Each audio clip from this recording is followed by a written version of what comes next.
Hello good morning friends and welcome to our this YouTube channel only success. और आज हम लोग the Hindu का जो 16 जनवरी का क्विज सेगमेंट है उसमें हम लोग डिस्कस करेंगे। और हम लोग डेली के जो 5 इंपॉर्टेंट क्वेश्चंस होते हैं उसको डिस्कस करते हैं। उसी सीरीज़ में आज हम लोग फिर से 5 क्वेश्चंस डिस्कस करने वाले हैं। और प्लीज़ इस चैनल को लाइक सब्सक्राइब और शेयर कर दीजिए।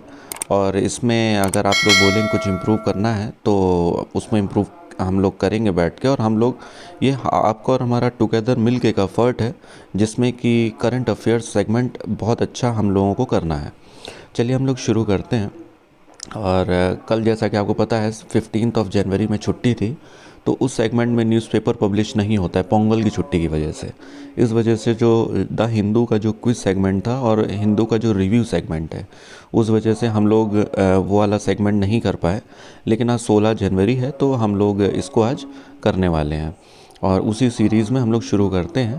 पहला क्वेश्चन जो हमारा है, how many nations were invited as a chief guest in Republic Day parade. तो ये जो रिपब्लिक डे परेड है आज की न्यूज़पेपर में न्यूज़ थी है, तो इसमें कितने नेशंस हैं। अच्छा, आप लोग कमेंट बॉक्स में ये बताइए कि जो इसका आंसर तो 5 नेशंस है। जो 5 नेशंस हैं उनमें कौन कौन से नेशंस हैं, आप लोगों को ये कमेंट में बताना। अगर आप लोगों ने रिव्यू या आज का न्यूज़पेपर देखा है तो आप लोगों के लिए ये होमवर्क है। इसमें बेसिकली 5 नेशंस हैं जिसको सेंट्रल एशियन नेशंस हैं इंडिया ने इनवाइट किया रिपब्लिक डे परेड का। उसमें बेसिकली ऐसा देखा जा रहा है, ये हमारे स्ट्रैटेजिक पॉइंट ऑफ व्यू से बहुत ही इंपॉर्टेंट मूव है।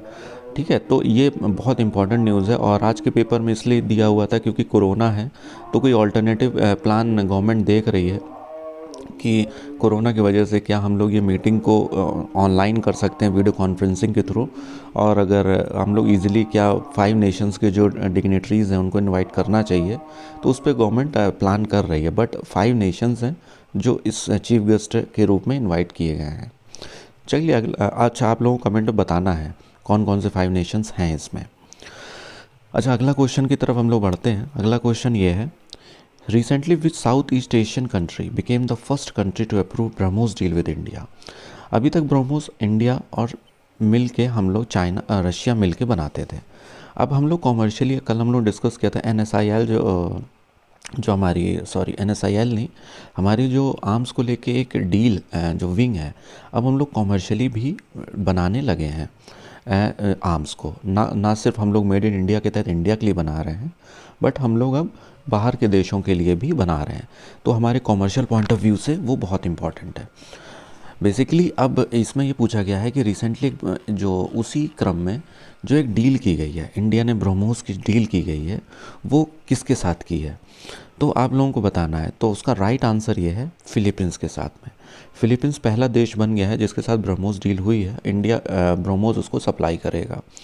तो वहाँ के जो डिग्नेटरीज़ हैं उन्होंने जो सबको बताया है कि ये साइन हो गई है डील हमारी, तो ये फिलीपींस पहला देश बन गया है।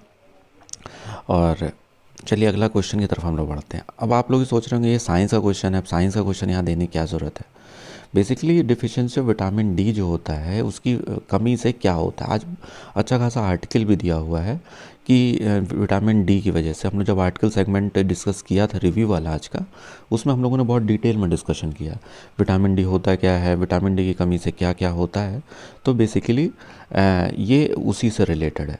तो उसी की सीरीज़ में ये क्वेश्चन वहीं से उठाया है मैंने कि विटामिन डी की जो कमी होती है ये उसकी कमी से क्या होता है। तो उसका राइट आंसर है रिकेट्स। रिकेट्स बेसिकली हड्डियों की बीमारी होती है। जब हम लोग चलते हैं तो चट चट की आवाज़ आती है या हड्डियाँ कमज़ोर हो जाती हैं, ये उसी के क्रम में ये इसका आंसर रिकेट्स है। अगले क्वेश्चन की तरफ बढ़ते हैं हम लोग। आप लोग प्लीज़ उस रिव्यू को ज़रूर देखिए क्योंकि बहुत सी चीज़ें जो हम लोग यहाँ ये सारे क्वेश्चन रिव्यू सेगमेंट से ही हम लोग लेते हैं, जो हम लोग डेली हिंदी रिव्यू करते हैं, तो वहीं से ही सारे इंपॉर्टेंट क्वेश्चन है। ये क्वेश्चन सेगमेंट तो एक रिवीजन का एक तरीका है, बट आप लोग रिव्यू देखेंगे तो वहाँ पे और हम लोग डिटेल्ड में डिस्कशन करते हैं, तो जिसके लिए वो बहुत यूज़फुल होता है। आप लोग प्लीज़ उसको ज़रूर देखा करिए। और आपके लिए अगर हेल्पफुल ज़रा सा भी होता है तो आप लोग इसमें ज़रूर आप लोग शेयर करिए, कमेंट करिए, फिर जिससे हम लोग को मोटिवेशन मिलता है, एनकरेज होते हैं हम लोग। अगला क्वेश्चन हम लोग डिस्कस करते हैं, a committee under home is constituted to review existing TV ratings. आज इसका भी एक आर्टिकल दिया हुआ था, 3 दिन से ये न्यूज़ आ रही है। बेसिकली आप लोग ये बताइए कि रेटिंग जो एजेंसी है वो सॉरी मैं बताने वाला था, बट आप लोग ये बताइए कि रेटिंग जो एजेंसी है, इंडिया में रेटिंग एजेंसी का काम कौन करता है, तो ये आप लोगों को बताना है। तो जो गाइडलाइन बेसिकली उन रेटिंग एजेंसी ने दी थी, तो उसको रिव्यू करने के लिए कमेटी बनाई गई है। तो हम उस कमेटी को हेड कौन कर रहा है, तो उसका राइट आंसर शशि शेखर है। ये बेसिकली प्रसार भारती के सीईओ हैं, तो ये उसको हेड कर रहे हैं। तो अगले क्वेश्चन की तरफ बढ़ते हैं हम लोग। अच्छा, इसमें ये आप लोग ये ज़रूर देखिए, जब रिव्यू आप लोग पढ़ते हैं तो ये ना सिर्फ इनका नाम पढ़िए, बल्कि जो वो एजेंसी है वो उसका काम क्या है, उसका फुल फॉर्म क्या है, डेफिनेशन क्या। हालांकि पिछले क्विज़ में हम लोगों ने उसको क्विज़ में भी डील किया है और उसमें हम लोगों ने आर्टिकल में भी डील किया है। अगले क्वेश्चन की तरफ बढ़ते हैं हम लोग। What is the rank of Indian global hunger index. अभी recently global hunger index release हुआ है। इसमें पूछा गया कि इंडिया की रैंक क्या है उसमें। बेसिकली उसमें 116 कंट्रीज़ होते हैं। इसमें भी एक आज आर्टिकल आया है। तो बेसिकली जो चल रहा है इसमें, मतलब इंडिया की रैंकिंग काफ़ी पुअर है, तो उस वजह से आज आया है। लेकिन ये एग्ज़ाम पॉइंट ऑफ व्यू से बहुत बहुत इम्पॉर्टेंट है। इसका जो रैंकिंग है उसका आपको बताना है। इसका राइट आंसर 101 है। तो ये बहुत इम्पॉर्टेंट है। ये आज के सेगमेंट में लगभग, वैसे तो सारे इम्पॉर्टेंट रहते हैं, और ये 5 क्वेश्चन है जो डेली 5 क्वेश्चन रहते हैं। इसको आप लोग रिवीजन ज़रूर किया करिए, क्योंकि मंथ के एंड में 150 क्वेश्चन का एक कंपाइल हो जाता है पूरे क्वेश्चंस का, जितने इंपॉर्टेंट होते हैं सारे। अगर इसको छोटे छोटे क्वेश्चन भी अगर हम लोग लेंगे तो उतना इम्पॉर्टेंट नहीं है, बट अगर मोस्ट इम्पॉर्टेंट लेते हैं तो 150 क्वेश्चन बहुत होते हैं। किसी भी एग्ज़ाम में 10 या 12 क्वेश्चन रहते हैं। पीसीएस जैसे कोई एग्ज़ाम में 30 क्वेश्चन रहते हैं। आईएएस में भी इतना ही सेगमेंट रहता है। तो बेसिकली ये क्वेश्चन अगर साल भर का देखें हम लोग तो लगभग 1800 क्वेश्चन, अगर हम लोग डेली 5 क्वेश्चन करते हैं तो। ठीक है, तो ये बहुत इंपॉर्टेंट सेगमेंट है। तो आप लोग इसको प्लीज़ लाइक सब्सक्राइब शेयर ज़रूर करिए, और इसमें और आप लोग इसमें पार्टिसिपेट करिए, जिससे आप लोगों का रिवीजन भी हो और हम लोगों को भी ऐसा लगे कि थोड़ा इनकरेज रहेगा। और हम लोग एक पॉलिटी की सोच रहे हैं सीरीज़ शुरू करें, जो सभी एग्ज़ाम के लिए एमसीक्यू सीरीज़ है, सभी एग्ज़ाम के लिए रिलेवेंट रहेगी। अगर आप लोग चाहते हैं वो सीरीज़ शुरू हो तो प्लीज़ आप लोग कमेंट करके मुझे बताइए। चलिए, और ऑल द बेस्ट, और thanks for watching. Thank you so much.